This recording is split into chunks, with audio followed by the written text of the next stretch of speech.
กระบี่ค่ะมีนักท่องเที่ยวอยู่2 คนที่เขาไปถ่ายรูปที่ริมหาดและปรากฏว่าขาของทั้งสองคนเนี่ยไปติดอยู่ในโคลนปรากฏว่ามีชาวบ้านแถวนั้นมาช่วยเหลือแต่ว่าตอนนี้เนี่ยยังไม่รู้ว่าตัวคนที่เป็นฮีโร่เนี่ยเป็นใครคือผู้ชายคนนี้ในภาพเนี่ยนะคะใช่แล้วค่ะแต่ว่าตอนนี้คือภาพมันก็ไม่ค่อยชัดด้วยนะคะจากที่ตอนแรกมีการแชร์ภาพใน Facebook ของผู้ที่ใช้ชื่อว่าธีรศักดิ์ศักดิ์ศรีทวีนะคะเป็นภาพนาทีประทับใจของชาวบ้านเนี่ยแหละค่ะที่เขาขับเรือหางยาวมาช่วยเหลือนักท่องเที่ยวชาวต่างชาติทั้งชายแล้วก็หญิงคู่นี้เนี่ยนะคะที่ลงไปที่ริมแม่น้ำกระบี่ถนนอุตรกิจตำบลปากน้ำอำเภอเมืองกระบี่ค่ะที่บริเวณหน้าเมืองเพื่อที่จะไปถ่ายรูปแต่ว่าทั้งคู่เนี่ยกลับติดโคลนลึกไปถึงเข่าขึ้นมาไม่ได้เลยนะคะ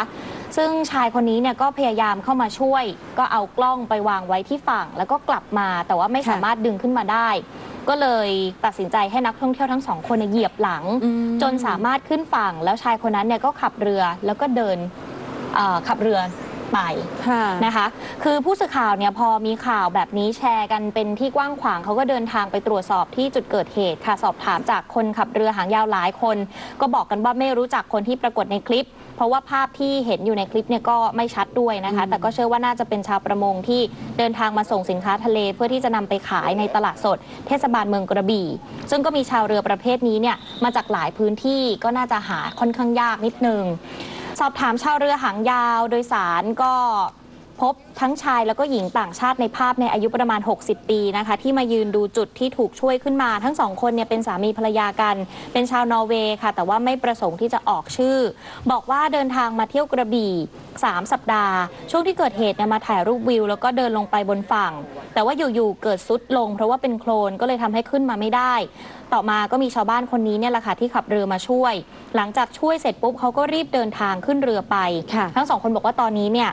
อยากจะตามหานะคะเพื่อที่จะขอบคุณแล้วก็อยากจะพาไปเลี้ยงอาหารตอบแทนน้ำใจดีจังช่วยเหลือขึ้นมาจากโคลนได้นะคะเพราะว่าอยู่กัน2 คนแบบนี้เนี่ยมันไม่มีใครช่วยใครได้ใช่ค่ะเป็นน้ำจิตน้ำใจที่มีให้กันนะคะแล้วก็ขอให้เจอตัวก็จะได้เป็นมิตรที่ดีต่อกันต่อไปด้วยนะคะนี่ถือเป็น Amazing Thailand อีกอย่างหนึ่งแล้วก็เป็นภาพดีๆที่ทำให้นักท่องเที่ยวนั้นจดจำการท่องเที่ยวของประเทศไทยในภาพที่ดีค่ะ